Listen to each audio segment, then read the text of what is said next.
So now it's 2007 after I read that book, 2007, and I am at an Earth Day festival in Santa Monica. I go up to one of the booths and I see a flyer. It says May 20th, 10 a.m., Stop Global Warming March and Rally, LA City Hall. I read and reread these words incredulous. I mean, 2007, I've bought a Prius. I changed out my light bulbs. I took out my lawn. I became a vegetarian. I do use the cloth bags. I hang clothes on the line. I brush my teeth with baking soda. I flush my toilet with bath water. But I've been waiting. I've been waiting for somebody to climb atop a vegetable oil fueled station wagon and lead the eco believers into a green new day. And now it looks like at last, May 20th, the beginning of the revolution. So on the morning of the big day, I wake my kid and they say, I don't want to go. I say, you can't stop global warming if you're asleep. I have a stomach ache. I say, we live in a free country. Do you understand what that means?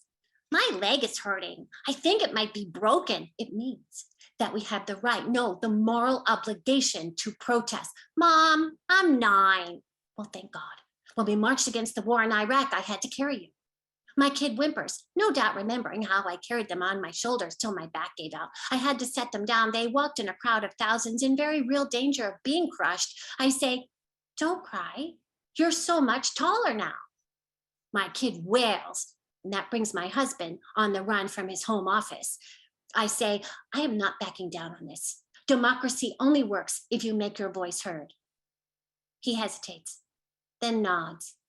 I know he's only taking my side because he has hockey tickets and he doesn't want to babysit, but I say, thank you. I say to my kid, we need to make our signs. My kid groans, gets out of bed, joins me in the kitchen. I sketch solar panels and windmills on my poster paper, and very soon a vibrant landscape inhabited by monkeys, jaguars, three-toed sloths appears on my kid's poster paper. Save the rainforest, stop global warming. My kid scrawls across a vermilion sky. They're coming around. I toss the signs into the hatch of my Prius. I drive us to Universal train station.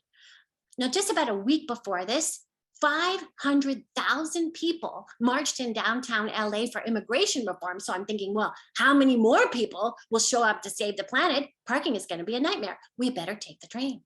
So we get over to the train, we hop on, we get off at Civic Center. We're heading up the steps, we're carrying our signs. I'm kind of singing under my breath, we shall overcome someday.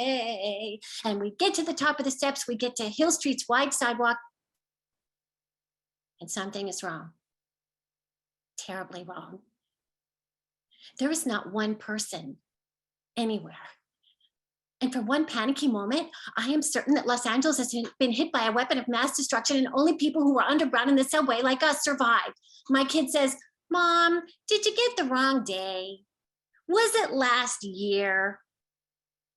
I know they are referring to the vegan potluck fiasco. The time I spotted an eco-networking event online, baked a root casserole, drove us to Pasadena, knocked on a stranger's door, only to be told I had misread the notice. The get-together had already gotten together. Same date, same time, the previous year. I say, no, I did not make a mistake. The revolution is today.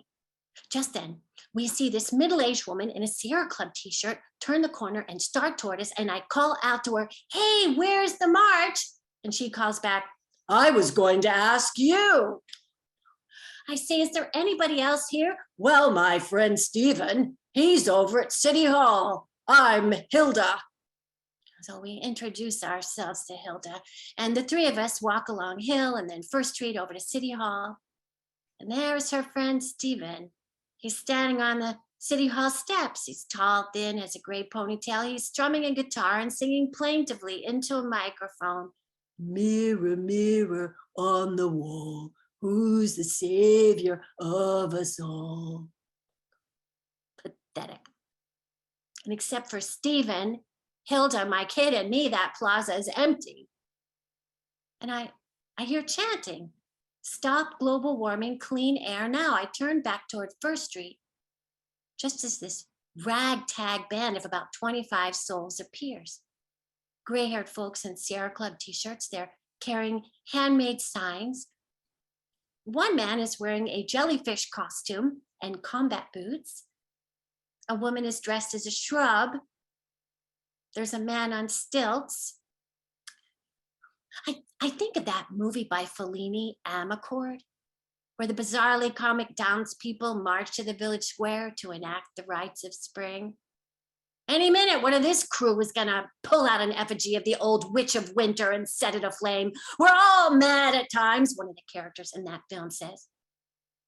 The Sierra Club protesters make their way to the city hall steps. They continue to chant. Steven strums his guitar, and jellyfish, shrub, and the man on stilts dance. And my kid says, "Mom, should we go home?" No, look, there's a book. It's called Fahrenheit 451. And in that novel, all the books have been ordered burned, but the rebels, they memorize their favorite books. Each person can recite an entire book, and they go into hiding, waiting for their precious knowledge to be appreciated. And one of them says, you can't make people listen. They have to come around in their own time.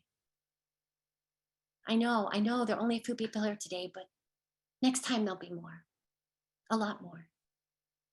The thing is to make a start. I take my kid's hand, and together, the two of us and Hilda walk toward the steps to add our voices to the choir. Now, this was 15 years ago, 2007. And today, there are thousands of people marching, demanding action of their elected officials. On September 1st, 2021, the city of Los Angeles voted for our city to get to 100% clean energy by 2035.